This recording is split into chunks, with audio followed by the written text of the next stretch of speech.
আলিফ নামে এক সাংবাদিক ভাইকে নির্মমভাবে হত্যা করা হয়েছে এবং বলা হয়েছে সাংবাদিকতায় কোনো দাড়ি টুপিওয়ালা থাকতে পারবে না। এই ধরনের কথা সাম্প্রদায়িকতাকে উস্কিয়ে দেয়, শান্ত পরিবেশকে অশান্ত করে দেয়। আমরা মুসলমান শান্তিকামী একটি জাতি, এই ধরনের উগ্রবাদ আমরা সহ্য করতে পারি না। সংগ্রামী সাথী বন্ধুগণ, আপনারা জানেন ইসকন নামে যে সংগঠনটি দেশে অরাজকতা সৃষ্টি করার চেষ্টা করছে, এই ইসকনকে নিস্তব্ধ করার জন্য আমরা সরকারের কাছে নিষিদ্ধ করার জন্য জোর জোর দাবি জানাচ্ছি। আপনারা জানেন এদেশে হিন্দু সম্প্রদায় রয়েছে 7-8%, তাদেরকে আমরা সংখ্যালঘু মনে করি না। তারা আমাদের মতো সমান অধিকার ভোগ করবে এবং ভোগ করে যাচ্ছে। কিন্তু এই ইসকন নামক সংগঠনটি এরা হিন্দু সম্প্রদায়ের প্রতিনিধিত্ব করে না। এটা আপনাদেরকে পরিষ্কার ভাবে বুঝে নিতে হবে।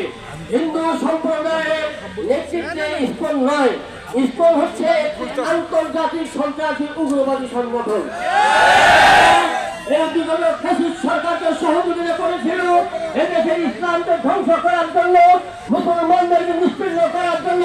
বিগত আওয়ামী সরকার শেখ হাসিনার নেতৃত্বে যে কার্যক্রম গ্রহণ করেছিল, তারা সেই ফ্যাসিস্ট সরকারকে সর্বোচ্চ সহযোগিতা করে যাচ্ছিল।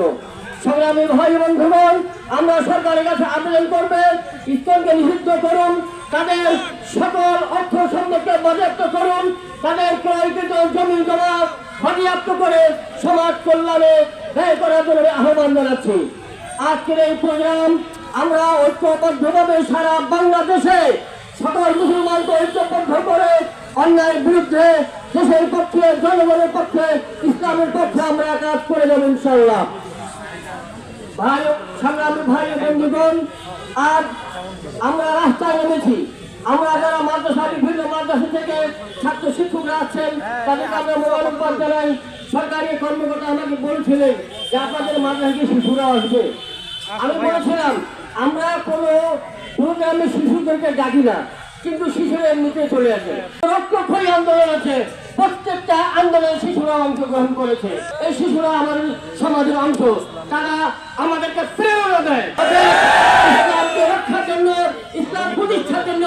প্রয়োজনে আমরা দেহের রক্ত দিয়েও ইসলামকে রক্ষা করার জন্য চেষ্টা করবো ইনশাআল্লাহ।